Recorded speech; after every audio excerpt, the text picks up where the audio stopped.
Brought to you by TechnoSpark 20 series smartphones. I'm superhuman.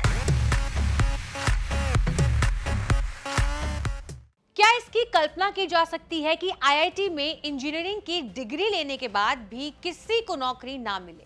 अब कल्पना करने की जरूरत नहीं है क्योंकि ऐसा हो रहा है। दरअसल पिछले 2 साल से आईआईटी मुंबई के 32 से 36% इंजीनियर्स को नौकरी नहीं मिल रही है।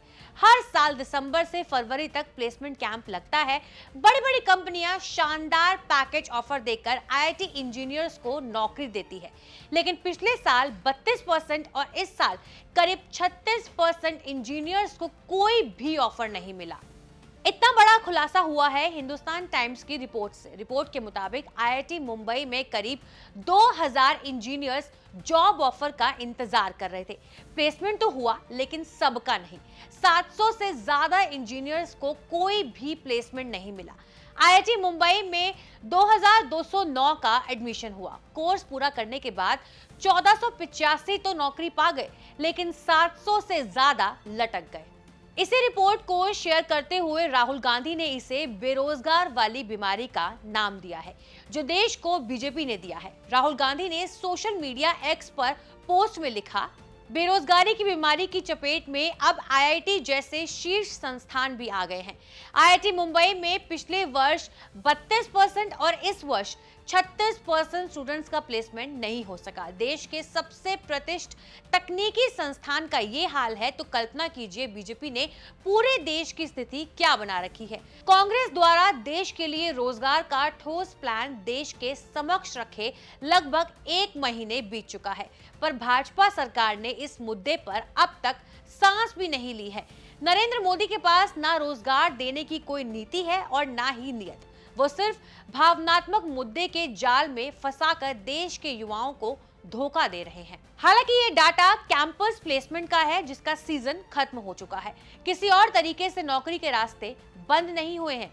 ऐसे माना जाता है कि आईआईटी जैसे संस्थानों में कैंपस प्लेसमेंट होने से शानदार सैलरी पैकेज वाली जॉब मिलती है। आईआईटी से जुड़े लोग कह रहे हैं कि प्लेसमेंट के लिए कंपनियों को कैंपस में बुलाना मुश्किल हो गया है।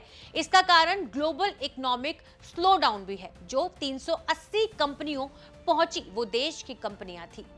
इंटरनेशनल कंपनियों के आने में कमी हुई है। सिस्टम ये है कि कैंपस प्लेसमेंट के लिए आईआईटी ही सैलरी पैकेज का एक मिनिमल लेवल फिक्स करता है। प्लेसमेंट के लिए आने वाली कंपनियां उस लेवल या उससे ज्यादा सैलरी पैकेज पर हायरिंग करती है। कंपनियों ने जो ऑफर दिए उसे बहुत सारे इंजीनियर्स ने ही रिजेक्ट कर दिया। कहा कि हम अपना देख लेंगे। 2200 में से सिर्फ 22 इंजीनियर्स को ही 1 करोड़ का पैकेज ऑफर हुआ, जबकि ऐसा होता नहीं है। आईआईटी मुंबई की ये हालत राहुल गांधी के लिए मौका बनी सरकार को घेरने के लिए। राहुल गांधी नौकरी रोजगार को लेकर बहुत पहले से मोदी सरकार पर बरस रहे हैं। राहुल गांधी आरोप लगाते रहे हैं कि मोदी सरकार ने 2 करोड़ नौकरियों के झूठे वादे किए, 10 लाख सरकारी खाली पदों पर भी भर्ती नहीं की। राहुल गांधी वादा कर चुके हैं कि सरकार आए तो सेना में 4 साल वाली अग्निवीर योजना बंद कर देंगे। लोकसभा चुनाव में राहुल गांधी ने नौकरी रोजगार की यूथ गारंटी भी दी है।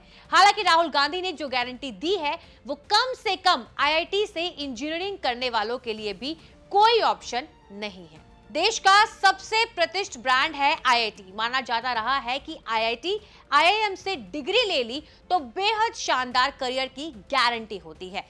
नेशनल इंस्टीट्यूट रैंकिंग फ्रेमवर्क के मुताबिक देश के इंजीनियरिंग कॉलेजों में आईआईटी मुंबई की रैंकिंग नंबर 3 पर है।